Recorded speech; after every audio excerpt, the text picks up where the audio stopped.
북저널리즘 위크엔드 시작합니다. 안녕하세요. MC 김혜림 에디터입니다. 네, 북저널리즘의 신아람입니다. 북저널리즘 이현대입니다. 현재를 해설하고 미래를 전망하는 소식을 살펴보는 위크엔드, 기후위기 이야기를 살펴보는 숲속의 생활 코너입니다. 이현대 에디터, 오늘은 어떤 소식 준비해 주셨나요? 예, 오늘은 그 공공기관 이야기를 좀 해보려고 하는데 네. 그 기후 위기 시대에 중요성이 더 커진 공공기관이 있습니다. 네. 그래서 이제 이곳 이야기하고 이곳의 또 연봉 이야기를 좀 해보려고 하는데, 두 분께서는 공공기관이라고 했을 때 이제 연봉 어디가 제일 높을 것 같으세요? 저는 아무래도 좀 뭐 마사회나 강원랜드나 이런 쪽이 높다고 듣기는 들었어요. 오, 네. 강원랜드 왠지 네. 높을 것 같네요. 그쵸? 네, 네. 저는 뭐 그래도 예를 들면 판사, 검사 이런 분들도 공무원이니까 법무부 아닐까요? 오. 법무부요? 법무부는 공공기관이 아니고 이제 공무원이잖아요. 아, 정부기관이네요. 죄송합니다. 또 이런 데서 제가 허투루 듣고 허투루 말하는 순간 것 깜짝 예, 놀랐네. 예. 이렇게 다 티가 나네요. 죄송합니다. 예, 제가 그 깊이 사과드리고 그 우주항공청도 정부기관이잖아요.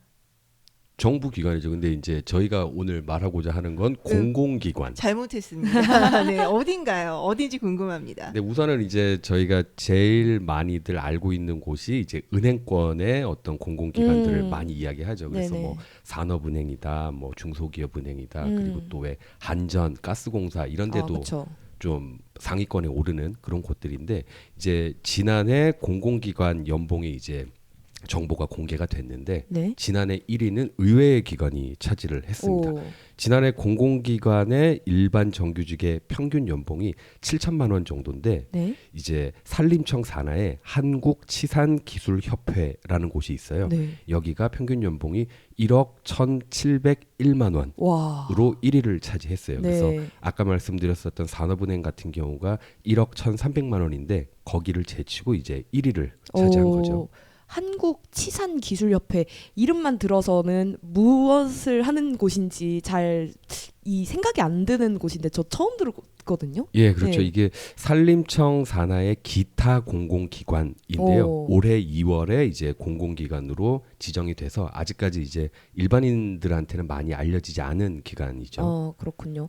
기타 공공기관이라고 말씀해 주셨는데, 아람 에디터처럼 이 공공기관 정의와 분류 좀 헷갈리시는 분들 많으실 것 같아요. 아니, 제가 이렇게 얘기하니까 제 북저널리즘의 그 신뢰도가 막 하락하는 것 같은데요, 여러분. 제가 지금 잠도 깨지 않은 예. 상황에서 아이, 그럼요. 급박하게 이제 질문을 받고 알고 있죠. 예, 예. 다시 한번 청취자 여러분께 정말 사과의 말씀을 드리겠습니다. 네. 좀 설명을 해주세요. 예, 이게 네. 사실 굉장히 헷갈려요. 뭐 그리고 뭐 굉장히 좀 복잡한데, 네. 간단하게 설명드리자면 공공기관이라고 하면은 정부에서 출연을 하거나 출자를 했거나 아니면 정부의 재정 지원으로 설립되고 운영되는 기관을 말합니다. 그래서 네. 기획재정부가 매년 초마다 이제 너는 올해 공공기관이야, 아니 또는 공공기관에서 해제하겠어, 이렇게 이제 심사를 해서 이제 지정을 하거나 해제를 하는데, 공공기관의 운영에 관한 법률이라는 법이 있어요. 네. 그리고 이제 그 법에 보면 이런 곳들이 공공기관입니다라고 분류를 하는데, 크게 세 개로 구분할 수 있습니다. 공기업이다, 그리고 준정부기관, 네. 그리고 기타 공공기관. 요 이제 세 개를 간단하게 좀 구분해 드리자면, 우선은 직원이 300명이 넘으면서 총 수입에서 네. 자체 수입이 50%가 넘으면 공기업이에요. 그래서 대표적인 게 한전, 뭐 가스공사 이런 데겠죠. 네. 그리고 직원 300명 넘으면서 총 수입에서 자체 수입이 50%가 되지 않으면 준정부기관. 대표적인 게 국민연금공단 같은 곳입니다. 네. 그리고 위에 두 그 분류, 공기업 또는 준정부기관에 속하지 않는 나머지 모든 공공기관이 기타 공공기관인데, 이제 그 독립성이나 자율성이 필요한 조직들, 뭐 국립대병원이라거나 영진이 이런 곳들이 이제 기타 공공기관입니다. 그렇군요. 한국치산기술협회가 올해 2월에 기타 공공기관으로 지정이 됐다고 했는데, 여기는 그러면 좀 독립성도 필요하고 자율성이 필요한 곳일 것 같은데 어떤 일을 하는 건가요? 예, 그 협회 명에 사실 하는 일이 다 들어가 있어요. 치산기술협회라고 이제 네. 말씀을 드렸었는데, 치산, 그래서 말 그대로 산을 다스리는 기술을 교육하고 지원하는 곳입니다. 통치하다 투자할 때 그 치인가요? 예, 맞습니다. 아, 그렇군요. 그래서 이제 흔히 우리가 사방사업이라고 하죠. 이제 산지나 계곡 이런 데에서 비가 많이 오고 하면은 네. 그 뭐 비가 많이 오거나 아니면 태풍이 불거나 해서 흙, 모래, 자갈 이런 것들이 막 쏟아져 내리면서 산사태가 벌어질 수 있잖아요. 그래서 그거를 막기 위한 작업들, 이거를 우리가 이제 사방공사, 사방사업이라고 하는데, 이런 사방사업의 타당성을 평가하고 이 지역이 산사태 좀 취약 지역이다 뭐 이런 것도 조사하고 네. 산사태 원인도 조사하고 뭐 교육하고 이런 업무를 하는 곳입니다.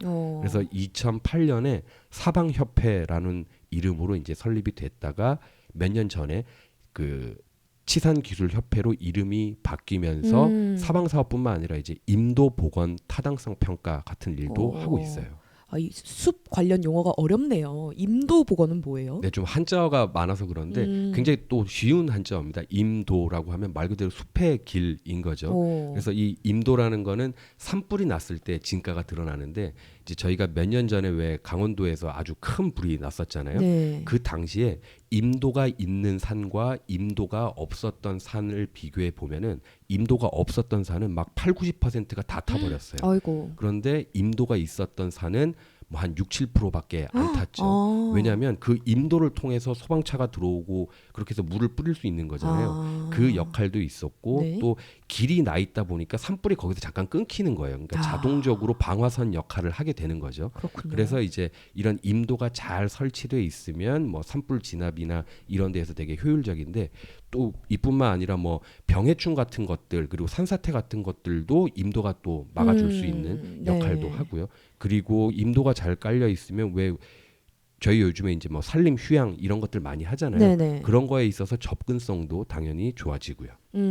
아, 저는 뭐 산에다가 이렇게 뭐 길을 인위적으로 만드는 게 되게 안 좋은 일일 줄 알았는데 뭐 이런 순기능들도 있었네요. 예, 이게 뭐 환경 단체에서는 이제 무분별하게 임도를 설치하는 것에 대해서는 막 제동을 걸기도 하는데, 네. 이런 임도의 순기능도 분명히 있습니다.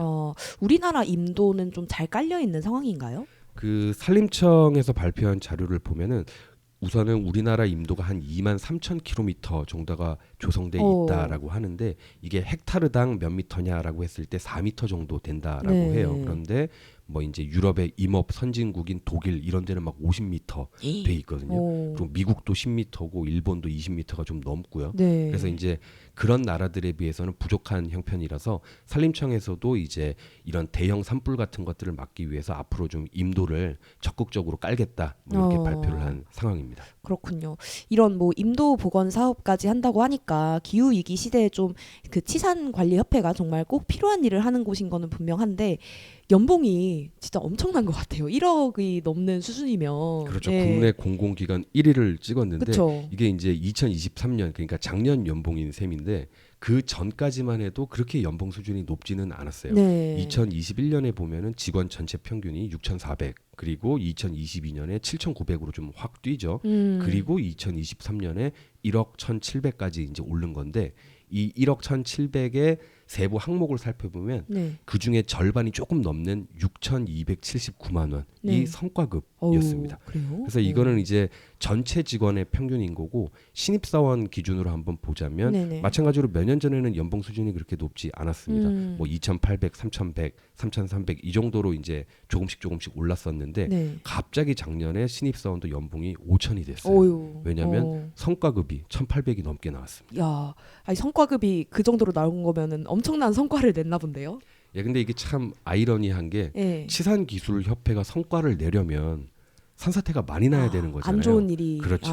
그래서 이제 산림청이나 지방자치단체에서 용역을 받아서 산사태, 홍수 뭐 이런 거에 대비한 사방 사업을 관리하고 평가 업무를 수행하는 게 치산기술협회가 하는 일인데, 네. 아시다시피 이제 최근 몇 년 사이에 또 특히 지난해 여름철에 막 집중호우가 많이 일어났었잖아요. 그러다 그쵸. 보니까 산사태, 수해 이런 게 이제 과거보다 더 많이 발생하면서 치산기술협회에 투입되는 정부 재정이 늘어난 거죠. 그래서 이 협회의 정부 사업 수입이 2020년에는 67억 원이었는데 작년에는 168억 원으로 3배 가까이 뛰었습니다. 아, 이게 그러니까 수해가 나가지고 성과급이 뛰었다 하니까 되게 씁쓸하네요. 그렇죠. 네. 지난해 이제 이 치산기술협회가 벌어들인 돈에서 쓴 돈을 빼면 수익이 55억이 남았는데 네. 여기서 48억 그러니까 88%를 성과급으로 지출했다고 합니다. 그래서 이제 뭐 언론에서는 이제 정부 예산으로 성과급 잔치를 벌인 거 아니냐 이런 지적들이 나오고 있고요. 아니 물론 뭐 일을 열심히 했겠지만 그래도 좀 과했다는 생각은 들어요. 이게 뭐 나라 돈이고 그리고 산을 지키는데 사용되면 더 좋을 돈인데 그거를 이제 성과급으로 이렇게까지 지급을 할 수 있는 건지 하는 생각도 들거든요. 이게 이제 치산기술협회가 만약에 애초부터 공공기관이었으면 네네. 경영 평가 결과에 따라서 성과급이 지급되고 또 성과급으로 지급될 수 있는 한도도 정해져 있고 네네. 뭐 조직 예산 이런 문제에 있어서 상급 기관의 관리 감독을 철저하게 받았을 텐데 이제 말씀드렸었던 것처럼 올해 초에 공공기관이 됐다라고 말씀드렸잖아요. 그래서 지난해까지는 특수법인이어서 이제 조금 더 이런 면에 있어서 자율성이 있었던 거죠. 그리고 이 협회의 이제 보수 규정을 살펴보면 회장이 수익금의 범위 내에서 성과급을 지급할 수 있다라고 되어 있었다라고 해요. 그래서 이제 이 치산협회 회장께서 이제 2021년에 신서옥이 완공되기 전까지 직원들에게 충분한 보수를 지급하지 못했다. 그래서 그간의 노고를 치하하는 의미에서 성과급을 늘린 거다. 이렇게 좀 해명했다라고 합니다. 이렇게 근데 성과급의 퍼센트까지가 원래 이렇게 공개가 되나요? 이게 이제 아까 말씀드린 특수법인일 때는 뭐 그래야 할 의무가 있는 것은 아닌데 공공기관으로 지정이 되면은 이 공공기관 그 관련된 사이트가 있어요. 알리오라는 네네. 곳인데 여기에 우리 뭐 연봉 얼마고 성과급이 얼마고 뭐 저 감사 결과는 이랬고 이사회 회의록은 이렇고 이런 것들을 막 다 이제 공개를 해야 되거든요. 네네. 그래서 이제 공공기관이 되면서 이제 산림청도 이제 지난 4월 24일부터 26일까지 이제 협회의 성과금 지급 관련해서 이제 적정성 감사를 벌였어요. 그리고 감사 결과 작년에 성과급이 좀 부적절하게 지급됐다 이런 거를 확인한 거죠. 그렇군요. 아니 부적절하게 지급이 됐다라는 걸 확인을 한 만큼 산림청도 뭔가 이 이후에 계획이 있어야 할 것 같아요. 예, 이제 이 감사 결과에 따라서 그 성과급을 환수하고 관련자를 징계하고 재발 방지 대책을 마련하겠다. 이렇게 엄중 조치하겠다. 이렇게 산림청에서 밝혔습니다. 저는 1억 받았으면은 다 썼을 것 같은데 이미. 그렇죠. 이게 사실 뭐 그런 목돈이 딱 들어오면 네. 평상시에 좀 벼르고 있었던 그런 곳에 당연히 돈을 그쵸. 썼을 텐데 이게 이제 환수하게 된 거잖아요. 네. 그래서 뭐 이런 생각도 들더라고요. 차라리 그냥 특수법인으로 남아 있고 공공기관 그러면은- 지정 안 됐으면 네. 계속 앞으로도 성과급 많이 받을 수 있었을 텐데 그래서 이제 그 임직원들 입장에서는 좀 아쉬운 마음도 분명히 있을 것 같아요. 근데 이제 좀 한번 저희가 짚어보고 싶은 게 사실 우리가 공공기관이라고 하면 이제 조직 외부에서 느끼기에는 보기에는 되게 좋아 보이잖아요. 그쵸. 뭐 안전한 직장이고 튼튼해 보이고 그리고 대부분의 경우도 연봉 수준도 괜찮은 편이고 그런데 이게 기관이나 단체 입장에서는 공공기관 지정되는 거를 행정 규제처럼 생각을 하기도 합니다. 아무래도 이제 조직, 인사, 예산 이런 데에서 기재부 간섭을 많이 받게 되니까요. 그렇군요. 그래서 막 이제 연말이 되면은 공공기관 지정을 막 피하려고 해요. 그래요? 대표적인 게 금융감독원입니다. 오. 우리가 금감원을 공공기관으로 좀 오해를 하고 있는데 네. 사실 공공기관이 아니거든요. 무자본 특수법인이라고 해서 은행권에서 각출한 돈으로 돌아가는 조직인 거예요. 그래서 민간에서 공적인 업무를 담당하는 분들인 거죠. 또 대표적으로 한국은행도 공공기관이 아닙니다. 그래도 돼요, 근데? 한국은행 공공기관 아니어도 되는 거군요. 그러니까 이게 저 구직자들 사이에서는 뭐 왜 한국은행 가지고 공기업의 끝판왕이다. 맞아요. 서점에서도 팔잖아요. 그러니까요. 예. 그렇게 말을 하는데 법적으로는 아닌 거예요. 그래서 한국은행, 금감원 같은 곳들은 만약에 공공기관으로 지정이 되면은 기획재정부 간섭을 받아야 되잖아요. 네, 네. 그러니까 일단 짜증이 나죠. 그러네요. 짜증이 나고 네. 왜냐 한국은행은 대한민국의 중앙은행인데 우리가 기획재정부한테 이래라 저래라 소리를 들어야 하냐 그것도 있을 것이고 그리고 무엇보다 독립적인 업무 수행이 어렵다. 그러네요. 관치금융이 된다. 이래서 이제 공공기관 지정하는 거를 막 반대를 하고 있는 거죠. 네. 그래서 뭐 방금 말씀드린 기관 같은 경우는 좀 예외적인 경우고 다시 치산기술협회 얘기를 좀 해보자면 이제 기후 변화로 인해서 산사태 방지, 뭐 홍수 방지, 산불 방지 이런 업무가 앞으로 가면 갈수록 더 많아질 것이고 그에 따라서 국가 예산도 더 투입될 거고 네. 그런 만큼 이제 조직 역량도 강화돼야 하기 때문에 공공기관으로 지정되는 건 뭐 당연한 일인 것 같아요. 그래서 그 치산기술협회의 슬로건이 살림을 튼튼하게 국민을 안전하게입니다. 네. 그래서 이제 올해부터 공공기관이 된 만큼 앞으로 조직도 더 튼튼하게 관리해서 이런 산림재해로부터 국민을 더 안전하게 지켜낼 수 있기를 기대해 봅니다. 네, 한국치산기술협회부터 시작해서 사방산업, 임도, 그리고 공공기관 지정에 관한 이야기까지 두루두루 살펴봤습니다. 북저널리즘 위크엔드는 북저널리즘 웹사이트와 애플 팟캐스트, 스포티파이, 네이버 오디오 클립, 그리고 유튜브에서도 만나보실 수 있습니다. 그럼 내일도 위크엔드에서 만나요.